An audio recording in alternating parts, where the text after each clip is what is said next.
શહેરના ડૉક્ટર દંપતી એવા ડૉક્ટર નરેન્દ્ર અને ડૉક્ટર દીપા વેકેરિયાએ 2 મનોદિવ્યાંગ બાળકોની જવાબદારી સ્વીકારી સમાજ પ્રત્યેની જવાબદારી નિભાવતા શહેરના ડૉક્ટર દંપતી સાથે શહેરના અનેકવિધ નાગરિકોએ 22 મનોદિવ્યાંગ બાળકોની જવાબદારી ઉપાડીને અનોખા અભિગમની શરૂઆત કરી છે, જે વિશે માહિતી આપતા ડૉક્ટર નરેન્દ્ર વેકેરિયા ગાયનેક અને ડૉક્ટર દીપા વેકેરિયા એનેસ્થેટિક્સએ જણાવ્યું હતું કે શહેરના મહાવીર 4 રસ્તા ખાતે આવેલા આસ્થા ફાઉન્ડેશન સંચાલિત પરિવર્તન સ્કૂલ ફોર સ્પેશિયલ એબલ્ડ શાળાના મનોદિવ્યાંગ બાળકોની 3 વર્ષ અગાઉ મુલાકાત લીધી હતી। ત્યારથી આ સંસ્થા સાથે જોડાયેલો છું।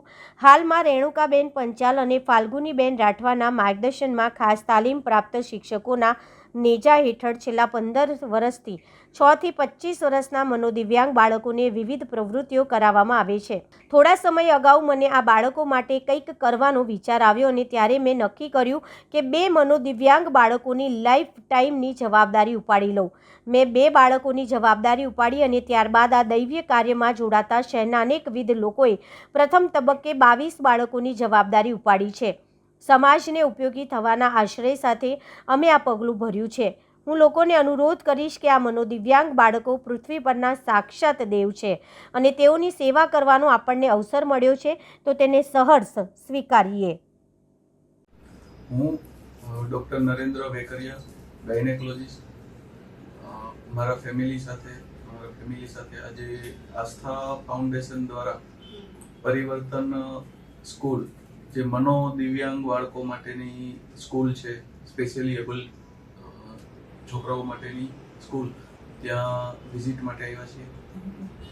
અહીંયા ચાલતી પ્રવૃત્તિઓ વિશે અમે નિરીક્ષણ કર્યું અને આજે અમે આવા 2 બાળકોની જવાબદારી લેવાનું નક્કી કર્યું છે।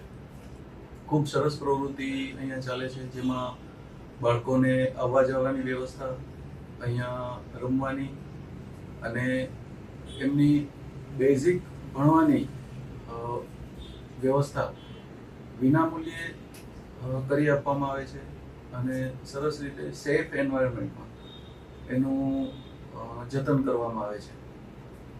આ પ્રવૃત્તિ જોઈને હું એટલું કહેવા માંગીશ કે સમાજમાં લોકોએ પણ આગળ આવવાની જરૂર ખરી।